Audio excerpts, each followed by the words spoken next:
Well, thank you very much. It's an honor to have President Zelenski of Ukraine, and we've been working very hard, very close. So we've actually known each other for a long time. We've been dealing with each other for a long time, and very well. We had a little negotiation spat, but that worked out great. I think for both countries, I think for the world, actually, beyond both countries. And we have something that is a very fair deal, and we look forward to getting in and digging and working and getting some of the rare earth. But it means we're going to be inside, and it's a big commitment from the United States, and we appreciate working with you very much. And we will continue to do that. We have had some very good discussions with Russia. I spoke with President Putin, and we're going to try and bring this to a close. It's something that you want and that he wants. We have to negotiate a deal, but we've started the confines of a deal, and I think something can happen. The big thing is the number of soldiers, mostly at this point, but soldiers being killed. They're losing thousands of soldiers. So on both sides, we're losing a lot of soldiers, and we want to see it stop, and we want to see the money get put to different kinds of use, like rebuilding, and we're going to be working very hard. But we've had a lot of very good conversations. I will say until we came along, the Biden administration didn't speak to Russia whatsoever. They didn't speak to anybody. They just allowed this to continue. And I will say that, I'll say in front of you, you've heard me say it 1,000 times, if I were president, this war would have never happened. We would have had a deal negotiated for you without having to go through what you've gone through. But your soldiers have been unbelievably brave. We've given them great equipment, but somebody has to use the equipment. They've been unbelievably brave, and we give them great credit. This was supposed to be over very quickly, and here we are 3 years later.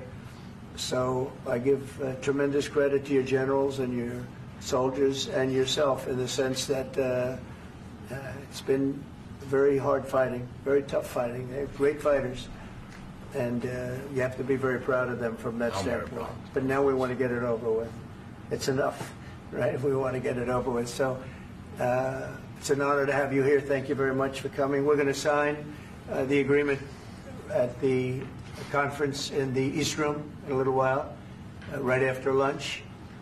And we'll be having lunch together. We're also discussing some other things, and we appreciate everybody being here. It's somewhat of an exciting moment, but the really exciting moment is when they stop the shooting and we end up with a deal. And I think we're fairly close to getting that, and an honor to have you. And please, would you like to say something? No, thank you so much, Mr. President. Thank you for the invitation. And really, I hope that this first document will be first step to real security guarantees for Ukraine, our people, our children. I really count on it. And of course, we count that America will not stop support. Really, for us, it's very important to support and to continue it. I want to discuss it with details further during our conversation, and of course, the infrastructure or security guarantees. Because for today, I understand what Europe is ready to do. And of course, I want to discuss with you what the United States will be ready to do. And I really count on your strong position to stop Putin. And you said that enough with the war. I think that is very important, Ben, to say these words to Putin at the very beginning of war, because he is a killer and terrorist. But I hope that together we can stop him. But for us, it's very important to, to save our country, our values, our freedom and democracy, and of course, no compromises with the killer about our territories. But it will be later. And of course, what I wanted, we spoke about it by phone with you about the drones production. We have very good drones production. I think the best one in the world for today because of the war. Yes, and of course, we need very much the air defense. You have the best air defense in the world, and really you helped us under attacks of Russians. And I want to speak how we can exchange the licenses. We're open to share the licenses of all our drones with you, of course, with the United States. And we need licenses for quick production of air defense. Even after the war, we need our nation to be calm, that we are secure. So that's why we need this air shield. And of course, about this I want to speak about the contingents. I think that France and UK already spoke to you, and we know that Europe is ready, but without the United States, they will not be ready to be as strong as we need. And the last point, last not least, about exchange, about our people and children. And you know that these crazy Russians, that they stolen 20,000 of children, Ukrainian children. They changed their names, they changed their families, relatives, and now they're in Russia. We want to bring them back, and really, it's a big dream, task, and goal for me, and our warriors. By the way, Mr. President, we exchanged, released more than 4,000 warriors from Russian prison, but there are thousands more in the prison. I wanted to share with you some images. How it's just can I now? Yeah, please. Some minutes, 1 minute, 1 minute. Just you to understand in what circumstances, in what situation they are, and what the attitude of Russia to our prisons. They have guys just you before and after. And you see before and after, just you to understand. Now thousands of such guys, ladies and men, there, and that, so they don't eat, they beat them, and they, do a lot of bad things. So out of, even during the war, there are rules. Everybody knows there are rules during the war.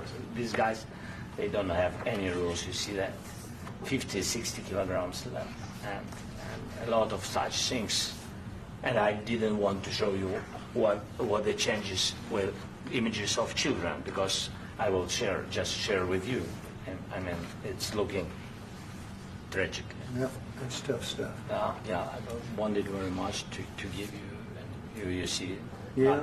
This is pastor, by the way. They stolen pastors because it's not Russian church. They stolen pastors and moved pastors to the prison.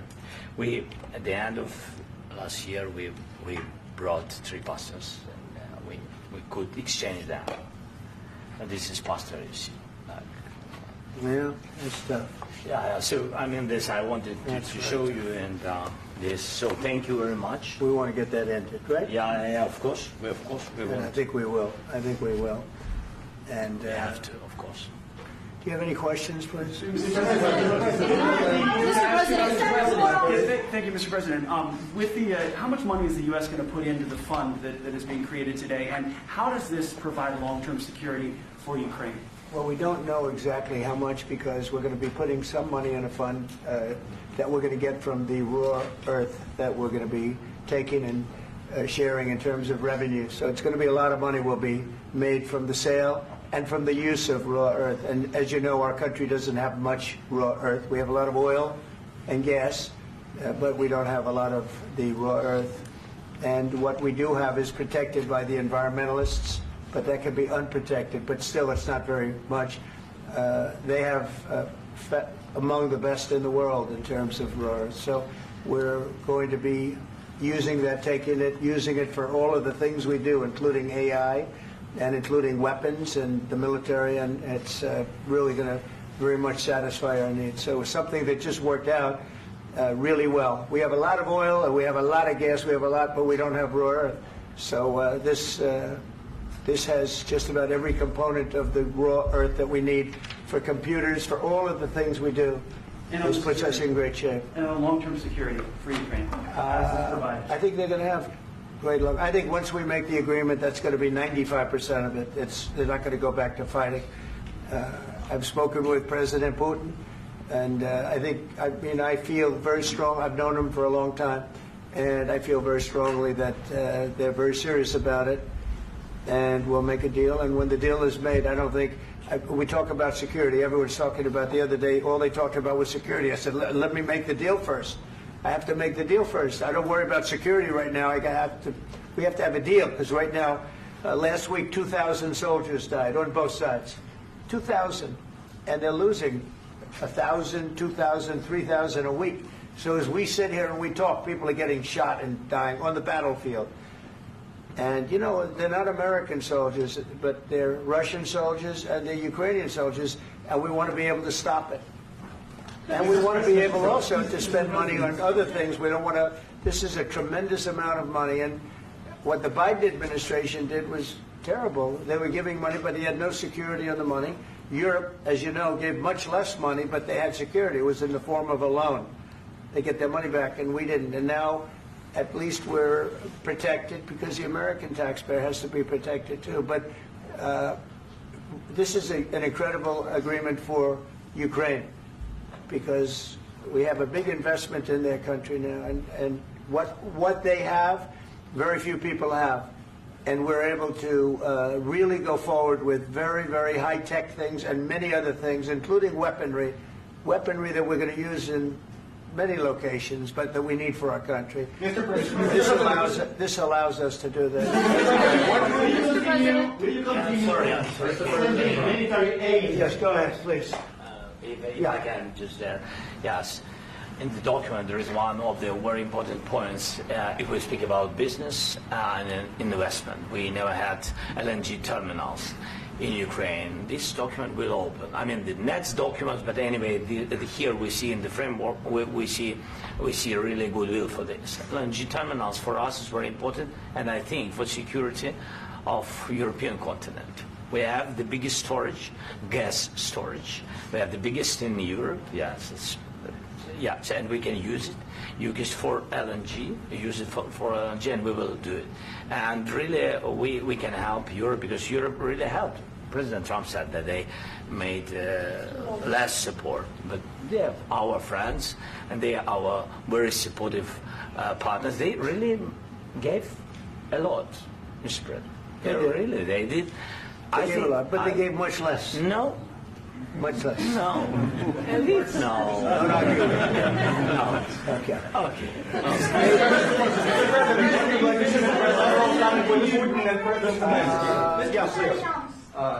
Mr. President Trump, you have repeatedly called the deal with Ukraine as a historical one.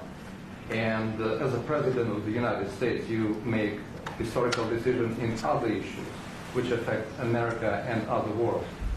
So what place in the world history do you want to take? And do you associate yourself with any famous historical figures? I'd say George Washington, Abraham Lincoln. I would say I'm far superior to George Washington and Abraham Lincoln. Now, you know I'm only kidding, right? Because when I say that, the fake news is going to go wild. They're going to say he considers himself to be better than Washington. But you never know. You never know. I don't compare myself to anybody. I'm here to do a job. We've had a great 35 days or whatever it might be, a month, a little more than a month. We've accomplished tremendous amounts. Not only this would be a very great achievement if we could get the war stopped and get them back to normalization. I think that's going to happen. We've had very good talks on both sides, as you know. But I think we've done a very good job, just generally. If you look at all of the things we've done in 30 days, they're saying there's never been a opening for a president. The first month, there's never been a first month like we've had. And this is one of the very important things. This, to me, is one of the most important things because we have tremendous death taking place as we speak, and I don't want to have that. You know, think of the parents, whether they're in Russia or Ukraine, think of the parents of all these people being killed needlessly. They came to our territory. Should have never started. This would have, if I were president, this would have never started. Mr. President, will you continue sending military aid to Ukraine after the U.S. signs this agreement with Ukraine? Yeah, we're going to be continuing. President Zelenski, do you feel like the U.S. is on your side, that that President Trump is on your side at this moment? Right. What do you think? He wants to know, do you think that, sort of a stupid question. I guess we wouldn't be here if I wasn't. I think that the United States on our side from the very beginning of occupation, and I think that President Trump on our side, and of course, I'm sure that the United States President will not stop support. This is crucial for us. It's important for us. Yes. And Putin, the president speaks about the people and the soldiers which are dying, but they came to our territory, they came to our land. They began this war, and they have to stop. And I think this is the question, with really the most important question. Can President Trump, I hope yes, with some other allies, to stop Putin, withdraw these enemies, our enemy, withdraw these troops from our land? And I think that you asked about the history. I think that if President, or when, he will stop Putin, if President Trump will bring peace to our country, I think he will be on this wall. We've had very, very good talks. Military aid to Ukraine. President Zelenski just said that there would be no compromises with Vladimir Putin. I just wanted to ask both of you. Firstly, are there compromises that you think that President Zelenski is going to have to make? And President Zelenski, is there anything that you might be thinking that you may be able to offer or bring to the table, for example, elections? Thank you. I think you're going to have to always make compromises. You can't do any deals without compromises. So certainly he's going to have to make some compromises, but hopefully they won't be as big as some people think you're going to have to make. That's all. That's all we can do. I'm here as an arbitrator, as a mediator to a certain extent between two parties that have been very hostile, to put it mildly. They've been very hostile. There's been a vicious war. There's been a vicious war. You know, it's a very level battlefield, and those bullets go out, and as I've said many times, we were talking about it with Pete, many times the only thing stopping those bullets is a human body. And in the case we're talking about, generally young human bodies are stopping a lot of bullets. It's dead level. That's why it's great farmland. It's great land. It's great farmland, but there's very little protection against the bullets that are being, and other things that are being shot. So all I can do is see if I can get everybody at the table and get an agreement. I think we're going to end up with an agreement. Otherwise, I wouldn't probably be even here today. Mr. President, I've got two questions for you. You think ultimately your legacy will be the peacemaker and not the president that led this country into another war and ended foreign wars? And I've got a question. I hope it will. I mean, I hope I'm going to be remembered as a peacemaker. This would be a great thing if we could do this. I'm doing this to save lives more than anything else. Second is to save a lot of money, but I consider that to be far less important. So I hope I'm going to, thank you, Brian, for that question. It was a nice question. I hope I'll be known and recognized as a peacemaker. This would be a great thing to solve. This is a very dangerous situation. You know, this could lead to a third world war. This was headed in the wrong direction. If this election were lost, if we didn't win this election, and we won it by a lot, that was a mandate. We won every swing state. We won the popular vote by millions and millions of votes. We won everything. The districts, you look at the areas of red, take a look at a map. This was a big mandate, and this was one of the things. I said, we're going to get this thing settled. If we didn't win, I think this could have very well ended up in a third world war, and that would not have been a good situation. What was your second question? And my second question for President Zelensky. Why don't you wear a suit? You're at the highest, why don't you wear a suit? You're at the highest level in this country's office, and you refuse to wear a suit. Just want to see if do you own a suit? Yeah, problems. A lot of Americans have problems with you not respecting the dignity of this office. I will wear a costume after this war will finish. Okay. Yes, maybe one. Maybe something like this. Something like yours. Yes. That'd be great. Maybe something better. I don't know. We will see. Maybe something cheaper than. Yeah. Thank you. Thank you. President Trump. Thank you, President Trump. You said yesterday that you. Are you going to send more arms to Ukraine in case there's no peace? Yeah, we're going to have arms to Ukraine, yeah, sure. Hopefully I won't have to send very much, because hopefully we're going to have it finished. We're looking forward to finishing this quickly. We're not looking forward to sending a lot of arms. We're looking forward to getting the war finished so we can do other things. But we very much appreciate the agreement, because we needed what they had, and we're treating, you know, our country is now treated fairly. Biden didn't do that. He didn't know what the hell he was doing. This should have never happened. This should have never started. But you know, sure, the answer is yes, but hopefully we won't have to send much because I'm looking forward to getting it done quickly, very quickly. Does that still provide security guarantees, Mr. President?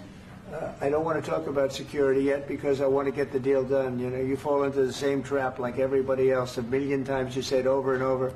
I want to get the deal done. Security is so easy. That's about 2% of the problem. I'm not worried about security. I'm worried about getting the deal done. The security is the easy part. Security is very nice. Everybody stops shooting. And now will Europe put people there? I know France is going to. I know the UK is going to. I know other countries are going to, and they happen to be right next door. We haven't committed, but we could conceivably. You know, we have security in a different form. We'll have workers there digging, taking the raw earth so that we can create a lot of great product in this country. So in that sense, you have something, but we haven't determined that yet. I will say, in speaking to France and in speaking to, and they were here, as you know, last week and just the other day, they have committed to a lot of security. I don't think you're going to need much security. I think once this deal gets done, it's over. Russia's not going to want to go back, and nobody's going to want to go back. When this deal ends, I really believe this deal is going to be over. Yeah, please go ahead. Go ahead. Mr. President, thank you. You had President Macron and Keir Starmer at the White House this past week, both of whom praised your courage and conviction to lead the pathway towards peace. Yes. Part of that involved, though, re-engaging Russia in diplomatic relations, something that previous leaders lacked the conviction to do so. What gave you the moral courage and conviction to step forward and lead that? Well, I love this guy. Who are you with? One American News, sir. Well, that's why I like him. One American News does a great job. I like the question. I think it's a very good question. It's a pathway to peace. It's a pathway to getting something solved. And I feel that as the head of this country, I have an obligation to do that. Plus, you know, we're very much involved. We got involved. It's too bad we got involved because there should have been no involvement because there should have been no war. And there shouldn't have been October 7th. That would have never happened. As you know, Iran was broke. They had no money to give to Hezbollah. They had no money to give to Hamas. They were stone cold broke. And then under Biden, they became rich as hell. They went from no money to $300 billion in a period of 4 years. And they gave a lot of that money away. And you see what happened. And that's a real mess also that we hope to be able to solve. But no, I appreciate your question very much. I feel I have an obligation to try and do something to stop the death. If I can answer. Yes, if I can answer. Sorry. Please. And I do like your clothing, by the way. Yeah, really? Even though I think he's a great guy, by the way. But I don't know if you two like each other. But you know what? I think he's dressed. I like this guy. I think he's dressed beautiful. So I have more serious things than answer on such question. Sure, I will answer on more serious questions statement. if I can. Yeah. So please, about security guarantees and about just ceasefire. We can't just speak about ceasefire and speak. It will not work.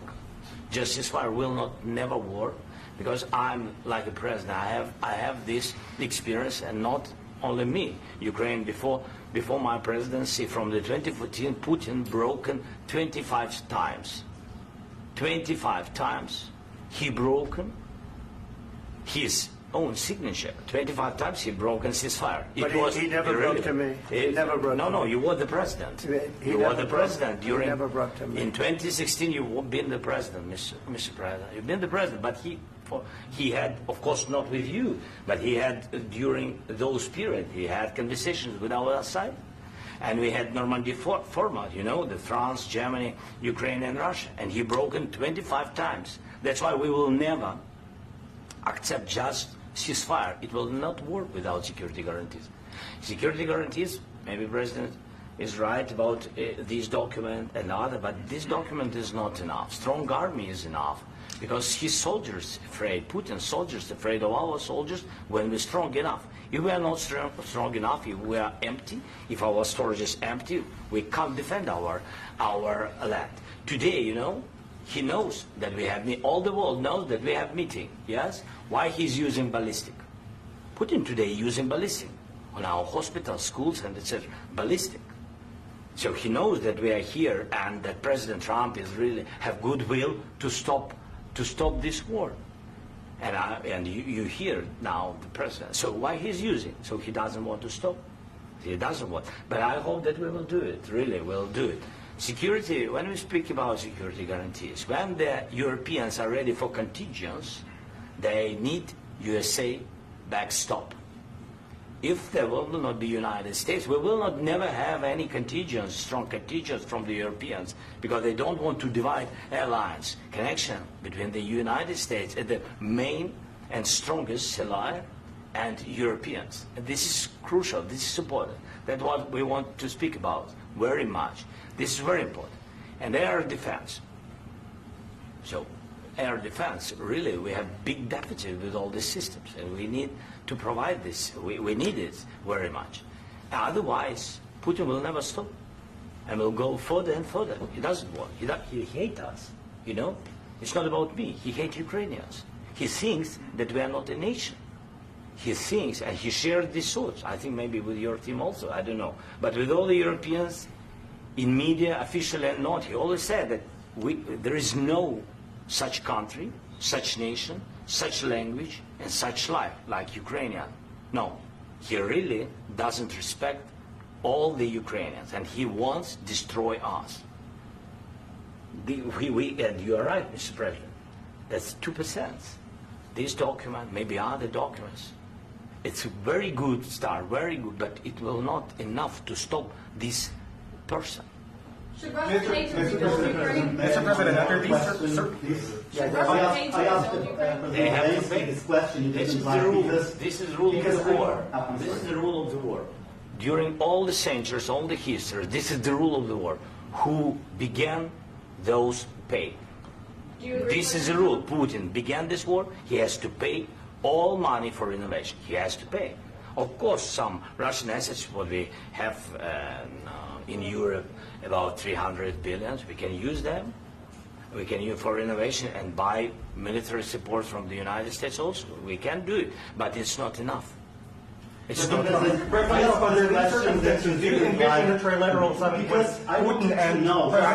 Wait 1 second. I asked this question that you didn't like because I wanted to know if you want to position yourself in the middle between Russia and Yes. Ukraine or on the Ukraine side. No, I'm in the middle. I want to solve this thing. I'm for both. I want to get it solved. And it's wonderful to speak badly about somebody else, but I want to get it solved. If we can solve it, great. If we can't solve it, they're going to have to fight it out, and who knows what's going to happen. But I want to see it get solved. May I follow up? One more question about U.S. troops in Europe. After Russian invasion of Ukraine, your predecessor sent additional troops to Eastern Europe, including Poland, my country. Yeah. Are you committed to keeping these troops on the eastern flank of NATO in the future? I'm very committed to Poland. I think Poland has really stepped up and done a great job for NATO. As you know, they paid more than they had to. They are one of the finest groups of people I've ever known.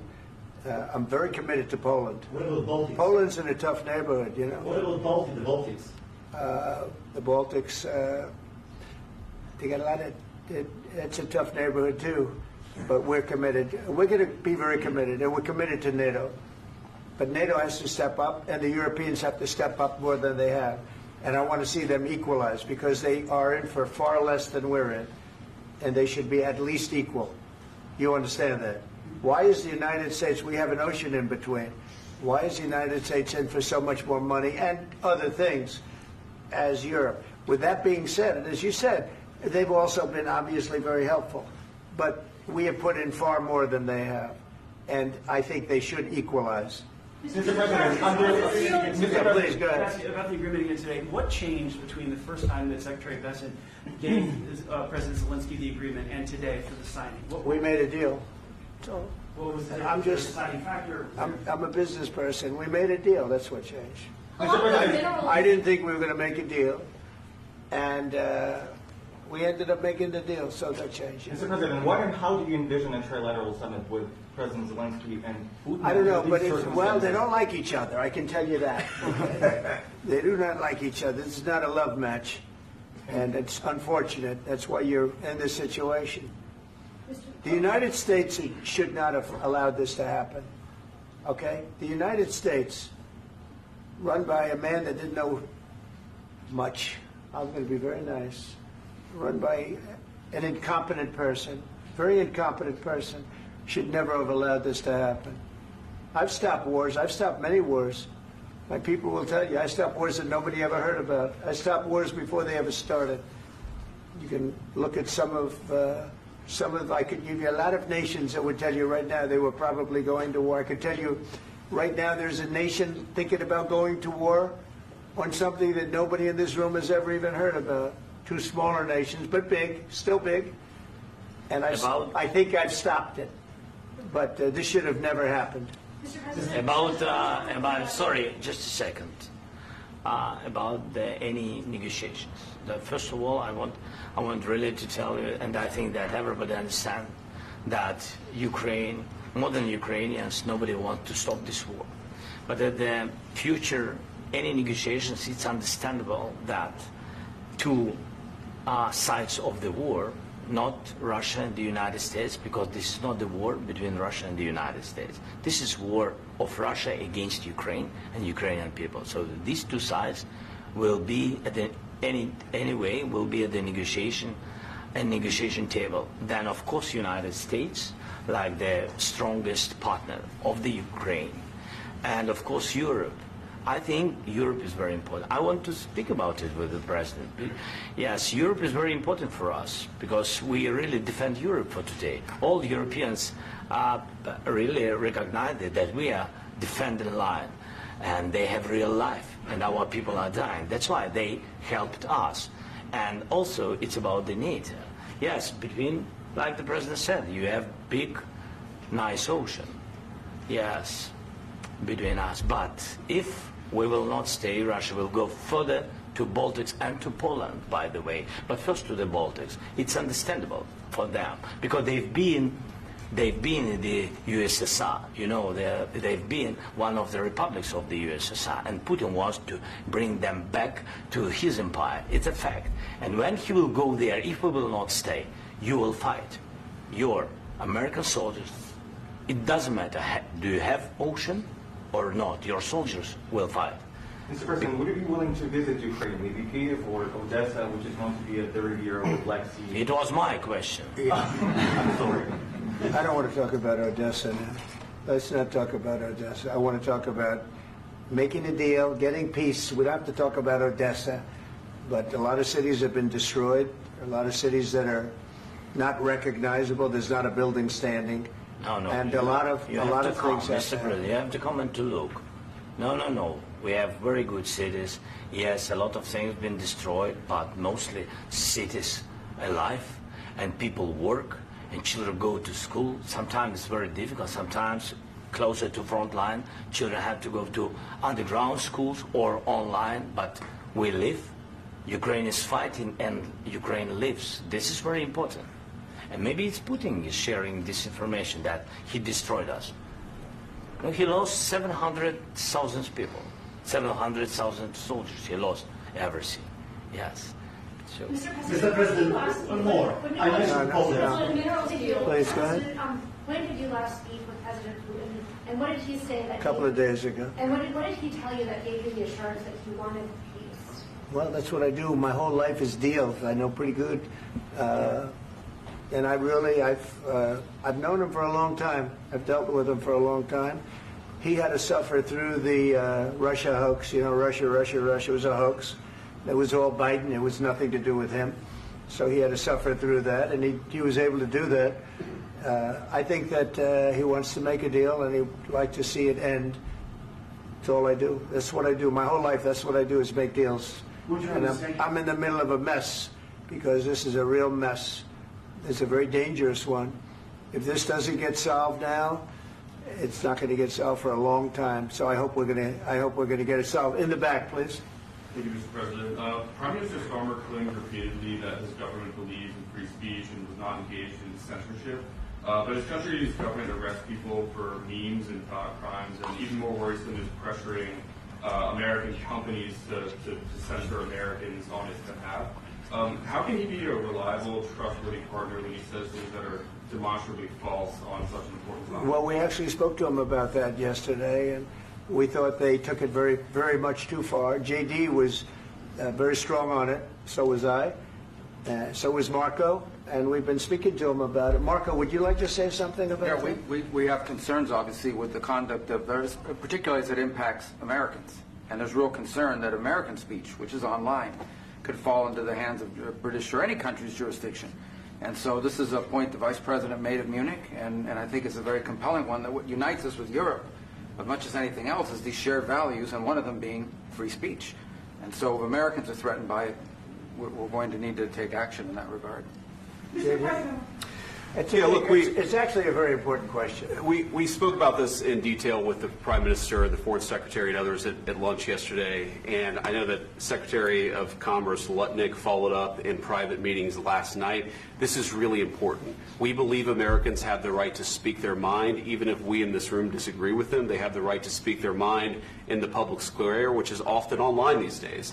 And we're going to defend that right as it pertains to American companies and American citizens vigorously if we have to.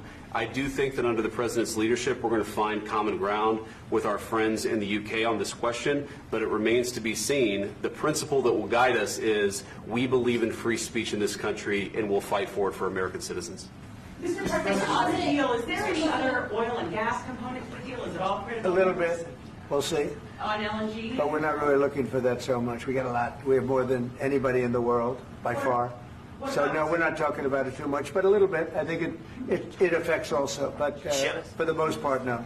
And sir, is there any agreement from Ukraine to purchase U.S. LNG as part of the deal, or is that on the table at all? No, we don't need that. Mr. President, I just wanted to ask you about, you just mentioned that you'd spoken to Vladimir Putin a couple of days ago. Just to be clear, that's a new call, not the one that you... I've spoken to him on numerous occasions. Okay. And how was the latest call? What did you discuss? How did it go? Are you serious with that question? I am. I'd love to know. It went well. I think we're going to have a deal. On the minerals deal, Mr. President, some of those minerals are in the east of Ukraine, not far from the front lines and in areas that Russia has occupied. Will you direct President Putin to withdraw his forces from those areas if there's U.S. interest? Well, we'll take a look at the time. We have a lot of area. It's a very big area we're talking about, so we'll take a look. I'll study that and I'll see. And who would protect those minerals if they are U.S. interests? Would that be Ukrainian They'll forces? be protected. The agreement will protect them. U.S. The agreement, yeah, we're signing an agreement. Right, but what if Russia tries to invade or there's Russian aggression in those spots? I just told you I don't think that's going to happen. And if that were going to happen, I wouldn't make a deal. If I thought that was going to happen, I wouldn't make a deal. Some people, they wonder why... You know, you ought to focus on CNN on survival, not asking me these ridiculous questions. Focus on surviving, because CNN's got such low ratings, I don't think they're going to survive. Let's go. Please, go. I already mentioned Poland. Poland was under Russian control for decades after the Second World War. When I was a kid, I looked at the United States not only as a most powerful country, richest country in the world, the country that has great music, great movies, great muscle cars, but also as a force for good. And now I'm talking with my friends in Poland, and they are worried that you align yourself too much with Putin. What's your message for them? Well, if I didn't align myself with both of them, you'd never have a deal. You want me to say really terrible things about Putin and then say, "Hi, Vladimir, how are we doing on the deal?" It doesn't work that way. I'm not aligned with Putin. I'm not aligned with anybody. I'm aligned with the United States of America. And for the good of the world, I'm aligned with the world. And I want to get this thing over with. You see the hatred he's got for Putin. It's very tough for me to make a deal with that kind of hate. He's got tremendous hatred. And I understand that, but I can tell you the other side isn't exactly in love with, him either. So it's not a question of alignment. I'm aligned with the world. I want to get the thing set. I'm aligned with Europe. I want to see if we can get this thing done. You want me to be tough? I could be tougher than any human being you've ever seen. I'd be so tough. But you're never going to get a deal that way, so that's the way it goes. All right, one more question. Hey, I want to respond to this. So look, for 4 years in the United States of America, we had a president who stood up at press conferences and talked tough about Vladimir Putin, and then Putin invaded Ukraine and destroyed a significant chunk of the country. The path to peace and the path to prosperity is maybe engaging in diplomacy. We tried the pathway of Joe Biden of thumping our chest and pretending that the President of the United States' words mattered more than the President of the United States' actions. What makes America a good country is America engaging in diplomacy. That's what President Trump is doing. Can I ask you? Sure. Yeah? Yeah. Okay. So he occupied our parts, big parts of Ukraine, part of East and Crimea. So he occupied it on 2014. So during a lot of years, so I'm not speaking about just Biden, but those time was Obama, then President Obama, then President Trump, then President Biden, now President Trump, and God bless, now President Trump will stop him. But during 2014, nobody stopped him. He just occupied and took. He killed people. You know what the contact line? 2015.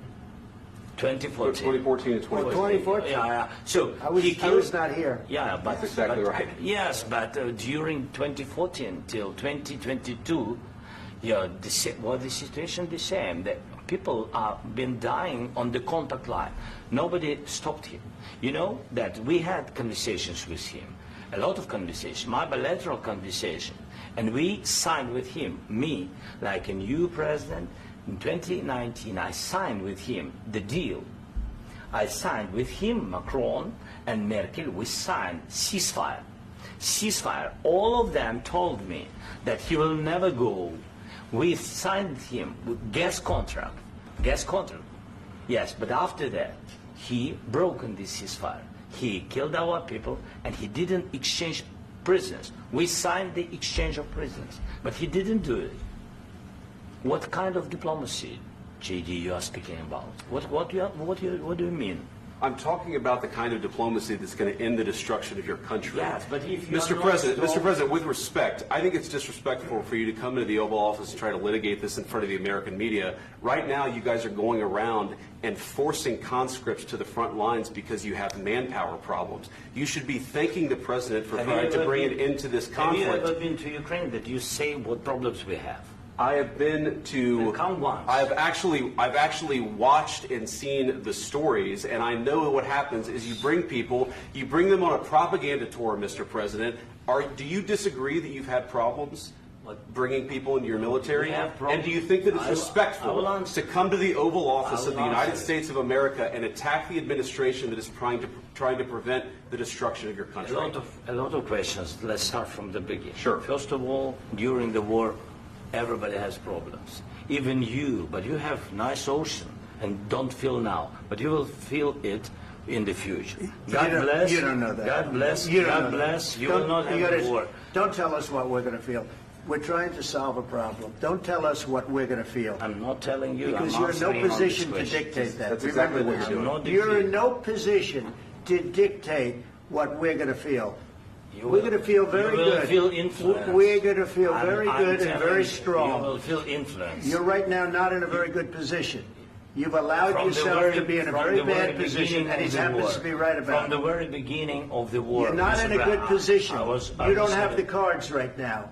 With us, you start having not playing cards. cards. Right now, you I'm don't. very You're playing serious, cards. Mr. President. You're I'm playing very cards. serious. You're I'm gambling the with the president lives of anymore. millions of people. You think- You're gambling with World War III. what you're You're thinking gambling about? with What you're World thinking War about? III. And what you're doing is very disrespectful to the country, this country, that's with backed all respect to you you, far I'm more than a lot of people said very they respect. should have. Have you said thank you once? This A lot entire of meeting? times. No, in this Even entire meeting, today. have you said thank Even you? today. You went to Pennsylvania and campaigned for the opposition in October. Offer some words of appreciation for the United States of you America speaking about? and the president who's trying to save your country. Please, you think that if you will speak very loudly about the war, you He's can... not speaking loudly. He's not speaking loudly. Your country's in big trouble. Can I Wait a answer? minute. No, Can you've I done a lot answer? of talking. Your country is in big trouble. I know. You're not winning. I know. You're not winning this. You have a damn good chance of coming out okay because of us. Mr. President, we are staying in our country, staying strong from the very beginning of the war. We've been alone, and we are thankful. I said thanks You haven't in been this alone. cabinet, You and haven't not been only alone. in this We cabinet. gave you, through I this said stupid thank you. president, $350 billion. You voted we gave for you your military president. equipment, You and you voted men for are your brave, president. but they had to use our military. What about West? If you didn't have You our invited military me- equipment, you invited if me you to didn't speak- have our military equipment, this war would have been over in 2 weeks. In 3 okay? days, I heard it from Putin. In 3 days, this is something Maybe new. less. In 2 weeks, of course, yes. It's going to be a very hard thing to do business like this. I Again, tell you. just say thank you. I said a lot of times thank you to American people. Accept that there are disagreements, and let's go litigate those disagreements rather than trying to fight it out in the American media when you're wrong. We know that you're wrong. But you see, I think it's good for the American people to see what's going on. I understand, sir. I think it's I very understand. important. That's why I kept this going so long. You have to be thankful. You don't have the I'm cards. thankful. You're buried there. Your people are dying. tell you You're again, running I low know. on soldiers. Don't- Listen, don't please, you're running Mr. low on President. soldiers. It would be a damn good thing. Mr. And then President. then you tell us, I don't want a ceasefire. I don't want a ceasefire. I want to go, and I want this. Look, if you could get a ceasefire right now, I tell you, you take it so the bullets stop flying and your men stop getting killed. Of course, we want to stop the war. But But you're I saying said- you don't want a ceasefire. But I said to you, I want a with ceasefire. guarantees. Because you'll get a ceasefire faster than an agreement. Ask our people about ceasefire, what they think. That wasn't doesn't with matter me. for you what- That what wasn't is- with me. It That was wasn't with with you. a guy named Biden who was not a smart person. This That is was your- with, this that was is with your Obama. president. It was your president. Excuse me. That was with Obama, who gave you sheets, and I gave you javelins. Yes. I gave you the javelins to take out all those tanks. Obama gave you sheets. In fact, the statement is Obama gave sheets and Trump gave javelins. You got to be more thankful, because let me tell you, you don't have the cards. With us, you have the cards. But without us, you don't have any cards. One more question to Mr. Vice President. I'm sorry. It's going to be a tough deal to make, Um, because the attitudes have to change. What if Russia breaks ceasefire? What if Russia breaks peace talks? What do you do then? I understand that it's a heated conversation right now. What are you but saying? what She's if asking, what if Russia Putin breaks the ceasefire? What if anything? What if a bomb drops on your head right now? But they have Okay? broken What if they ceasefire. broke it? I don't know. They broke it with Biden, because Biden, they didn't respect him. They didn't respect Obama. They respect me. Let me tell you, Putin went through a hell of a lot with me. He went through a phony witch hunt where they used him and Russia. Russia. You ever hear of that deal? That was a phony Hunter Biden, Joe Biden scam. Hillary Clinton, Shifty Adam Schiff. It was a Democrat scam. And he had to go through that. And he did go through it. We didn't end up in a war. And he went through it. He was accused of all that stuff. He had nothing to do with it. It came out of Hunter Biden's bathroom. It came out of Hunter Biden's bedroom. It was disgusting. And then they said, oh, the laptop from hell was made by Russia. The 51 agents. The whole thing was a scam. And he had to put up with that. He was being accused of all that stuff. All I can say is this. He might have broken deals with Obama and Bush, and he might have broken them with Biden. He did, maybe. Maybe he didn't. I don't know what happened. But he didn't break them with me. He wants to make a deal. I don't know if you can make a deal. The problem is, I've empowered you to be a tough guy. And I don't think you'd be a tough guy without the United States. And your people are very brave. But you're either going to make a deal or we're out. And if we're out, you'll fight it out. I don't think it's going to be pretty, but you'll fight it out. But you don't have the cards. But once we sign that deal, you're in a much better position. But you're not acting at all thankful. And that's not a nice thing. I'll be honest, that's not a nice thing. All right, I think we've seen enough. What do you think? Huh? This is going to be great television, I will say that. All right. We'll see what we can do about putting it together. Thanks.